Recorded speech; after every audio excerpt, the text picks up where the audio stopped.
सिर्फ 30 days 40 chapter तुम्हारे बचे हैं, अभी रिवीजन भी करना है और अगले महीने ही हमारे एग्जाम्स हैं। कोई स्ट्रैटेजी बनाई है तुमने?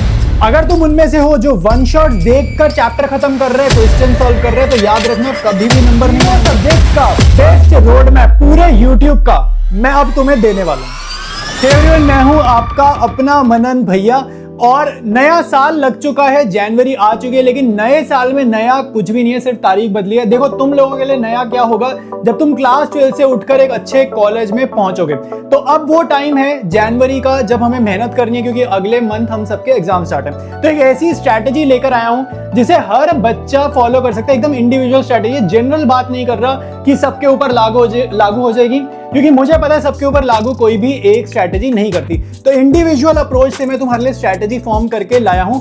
अगर तुम वो बच्चे हो जिसका अभी तक कुछ भी सिलेबस नहीं हुआ, तो मेरे भाई ये स्ट्रैटेजी फॉलो कर लेना, बहुत तगड़ी इंप्रूवमेंट आएगी। अगर कोई ऐसा बच्चा है जो मिड लेवल पे चल रहा है, जिसका अभी आधा सिलेबस हुआ आधा नहीं हुआ, उसे समझ नहीं आ रहा, जो कंफ्यूज्ड है कि अब मैं क्या करूं जनवरी के मंथ में कि एक तगड़ा रिजल्ट आए, एक तगड़े मार्क्स वो अचीव करे, उसको भी ये स्ट्रैटेजी बहुत काम आएगी। और अगर जो हमारी थर्ड कैटेगरी है, टॉपर बच्चे जिन्होंने सिलेबस कंप्लीट कर लिया है और अब उन्हें करना है रिवीजन, और अब वो थोड़े कंफ्यूज हो रहे हैं कि कैसे रिवीजन करें, बेस्ट अप्रोच क्या रहने वाली है, पीवाईक्यूज करें, सैंपल पेपर लगाएं या चैप्टर को पहले रिवाइज करें, क्या बेस्ट अप्रोच रहने वाली है कि रिवीजन कैसे करें। तो बेस्ट स्ट्रैटेजी लाया हूं हर एक बच्चे के लिए, पूरा स्ट्रैटेजी ध्यान से सुनना। तो बारी आ गई है तुम लोगों को स्ट्रैटेजी मैं दे रहा हूं, ठीक है। स्ट्रैटेजी सुनने से समझने से पहले कमेंट करो अपना टारगेट, जो भी तुम्हारा टारगेट है नीचे कमेंट करो कि भैया मैं इस साल इतने मार्क्स स्कोर करूंगी या इतने मार्क्स स्कोर करूंगा। 90% है, 91 है, 92 है, 98 है, इवन 100, जो भी आपका टारगेट है उसे कमेंट करो, मुझे भी पता चले तुम में कितना जोश है, कितना तुम्हारा टारगेट है। सबसे पहले देखो, ये स्ट्रैटेजी एक सैंपल है, आपको स्ट्रैटेजी अपनी खुद बनानी है। ये हमारा प्लानर हो गया एक तरीके से, हमें ये अपनी हर बच्चा अपनी ये खुद बताएगा, अपनी सिचुएशन समझ के पूरे स्ट्रैटेजी ध्यान से समझना। 3 रूल्स हैं, ठीक है। इस प्लानर को, इस टेबल को फॉलो करने के लिए 3 रूल्स हैं, वो तीनों रूल तुम्हारे को समझने हैं, ठीक है। अभी मैं तुम्हें बताता हूं, जैसे डे 1 है, जिस भी दिन तुम ये वीडियो देख रहे हो, जिस भी दिन ये वीडियो देखा, वो तुम्हारा डे 1 लग जाएगा। तो पहले दिन हमारे को स्ट्रैटेजी फॉर्म करनी है, ठीक है। ब्रेनस्टॉर्म और स्ट्रैटेजी मतलब पहले दिन आप अपनी स्ट्रैटेजी फॉर्म करोगे, हार्डली 1 से 2 घंटे तुम्हारे को इस काम में लग जाएंगे, ठीक है, मैक्सिमम। ये बहुत हायर साइड पे ले लिया। अब अगले दिन से हम लोग मेन अपनी पढ़ाई स्टार्ट करने वाले हैं, ठीक है। अब देखो, एक तो पहला रूल ये रहने वाला है कि आपको ना एक सब्जेक्ट ऐसा लेना है जो प्रैक्टिकल है, एक सब्जेक्ट ऐसा लेना है जो थ्योरी का है, डेली, ठीक है। डेली तुम 2 टॉपिक्स पढ़ने वाले हो, या कहने के लिए 2 चैप्टर करने वाले, क्योंकि हमारे को ऑलमोस्ट 40 चैप्टर आ रहे हैं, ठीक है। इको में यूनिट्स हैं, तो यूनिट्स में सब टॉपिक्स बहुत सारे, तो ऑलमोस्ट लगभग 40 चैप्टर तुम्हारे तीनों सब्जेक्ट्स के बनने वाले हैं, ठीक है। तो एग्जांपल के लिए डे 2 मैंने कहा कि भाई तुम कर लो फंडामेंटल्स, ठीक है, और कर लो बीएसटी का अपना पहला चैप्टर, ठीक है। ये कोशिश करो खत्म हो जाए दोनों, लेकिन हो सकता है ना खत्म हो, क्योंकि बड़े चैप्टर्स हैं, ठीक है, हो सकता है तुम्हारे को बड़े चैप्टर लगे। तो डे 3 अगले दिन तुमने क्या करा, फंडामेंटल को फिर से करा। अब कैसे पढ़ना है मैं बता रहा हूं, ठीक है। जो भी कंफ्यूज है कि ये कैसे होगा, कैसे फॉलो होगा, अभी सारी चीजें बता रहा हूं, कैसे तुम लोग पढ़ोगे, कैसे ये तुम लोग पुल ऑफ करने वाले, वो सारे पॉइंट्स में भी क्लियर करूंगा, तो सुनते जाओ, ठीक है। अगले दिन भी तुमने एक प्रैक्टिकल उठाया, लेकिन अब हमने थ्योरी बदल दिया। अब हमने क्या कर लिया, इकोनॉमिक्स का एक टॉपिक उठा लिया। जान के मैंने नेशनल इनकम नहीं लिखा, क्योंकि बहुत बड़ा टॉपिक है। तो अगर आप अपना प्लानर स्टार्टिंग में ही मुश्किल बना दोगे ना, तो फॉलो ही नहीं हो पाएगा, ठीक है। तो सिमिलरली अगर मैंने यहां फंडामेंटल लिखा, किसी को इस चैप्टर से डर लग रहा है, मुश्किल लग रहा है, इसको डे 1 पे मत रखना, इसको तुम डे 1 पे मत रखना, इसको थोड़ा नीचे डाल देना, ठीक है।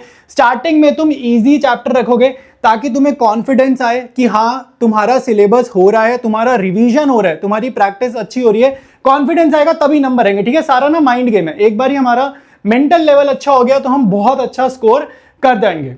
अब आगे देखो, एग्जाम्पल के लिए डे 4 पे मैंने एडमिशन लिखा, तो वहां पर इको का कोई चैप्टर लिखा। अगर तुम इसमें पहला रूल नोटिस करो, तो आपको थ्योरी पढ़ना है और प्रैक्टिकल पढ़ना है, ठीक है। सिमिलरली डे 8 या डे 7 पे आओगे, तो यहां पर तुम देखो नेशनल इनकम है और यहां पर देखो प्लानिंग है, ठीक है। ये दोनों थ्योरी है, लेकिन नेशनल इनकम में न्यूमेरिकल्स भी तो बहुत थे ना। तो अगर हमारा आधा दिन न्यूमेरिकल में जाने वाला है, तो बाकी आधा दिन हम थ्योरी करेंगे, उस दिन फिर अकाउंट्स मत करो, ठीक है। ये चीज को ध्यान रखो। और ऐसे तुम्हारे को एक अपने लिए टेबल बनाना है। अब इस टेबल में या प्लानर में एक खास बात तुम्हारे को ये रखनी है, अब किसी का हो सकता है भाई स्पीड ज्यादा हो, किसी का प्रेप बहुत अच्छा हो गया, तो डे 1 से हो सकता है डे 15 या डे 16 या डे 12 तक वो सारे तीनों सब्जेक्ट्स के सारे चैप्टर कर ले, ठीक है। मान लो डे 12 पे कोई बच्चा सारे चैप्टर कर ले, तो तुम्हें इस प्लानर को रिपीट करना है, ठीक है। तो तुम्हारा ना रिवीजन होने लग जाएगा।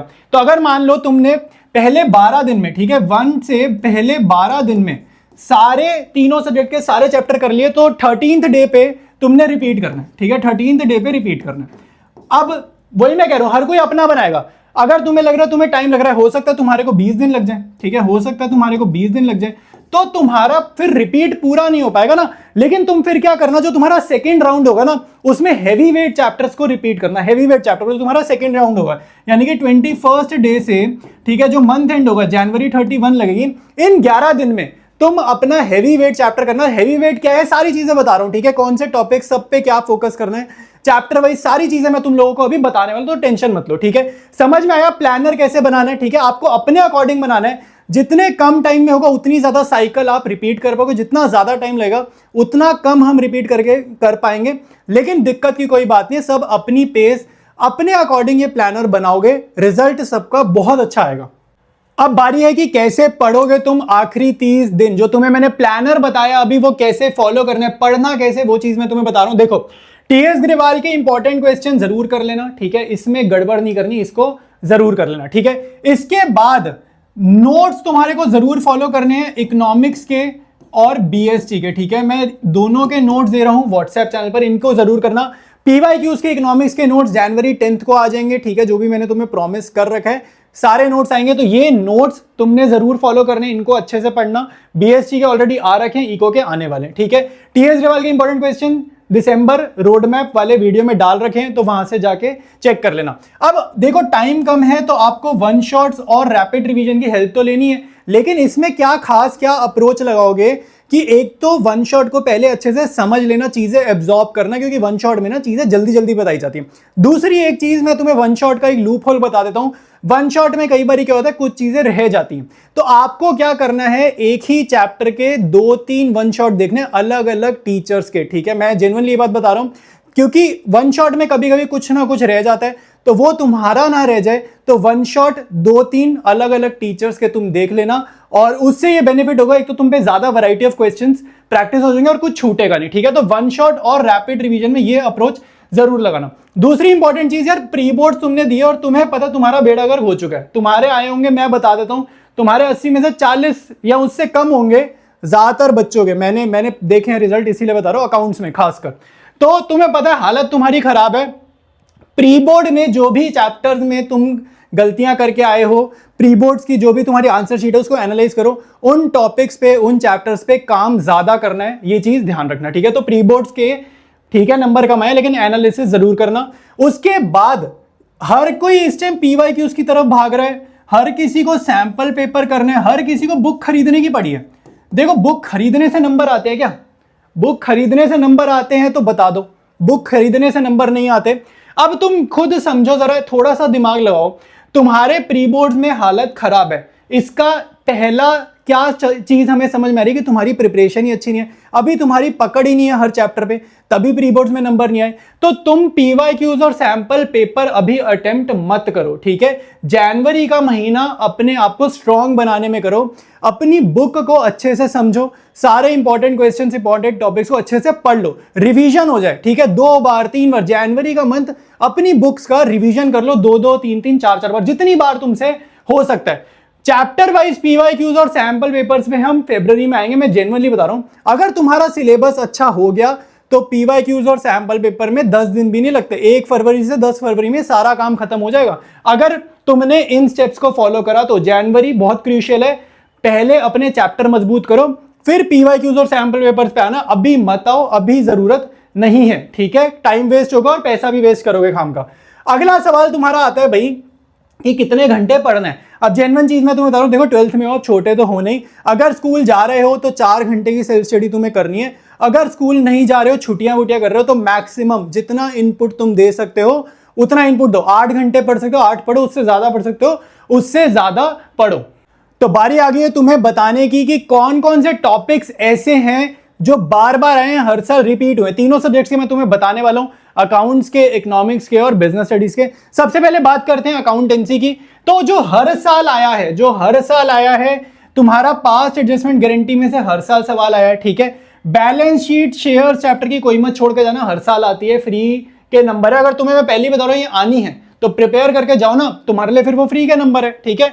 Issue of debentures with terms of redemption वाले मेरे टॉपिक में से हर साल सवाल बनता है। हेडिंग सब हेडिंग तुम्हें भी पता है, मुझे भी पता है, 3 नंबर हर साल आते हैं। कंपैरेटिव कॉमन साइज में से कोई एक हर साल आती है, ठीक है। तो अकाउंट्स में कुछ टॉपिक्स ऐसे जो हर साल रिपीट होते हैं वो मैंने तुम्हें बता दिए। इसी तरीके से इकोनॉमिक्स और बिजनेस स्टडीज में भी बहुत सारे टॉपिक्स हैं जो हर साल रिपीट होते हैं और वो मैंने डिटेल में बताया इन दोनों वीडियोस में। तो इस वीडियो के बाद ये दोनों वीडियोस देखना। इकोनॉमिक्स और बीएसटी के तुम्हारे को मोस्ट रिपीटेड टॉपिक पिछले 7 सालों के जो बोर्ड्स में आए हैं वो तुम्हारे को पता चल जाएंगे। और मिलते हैं हम लोग बहुत जल्द एक नए वीडियो में।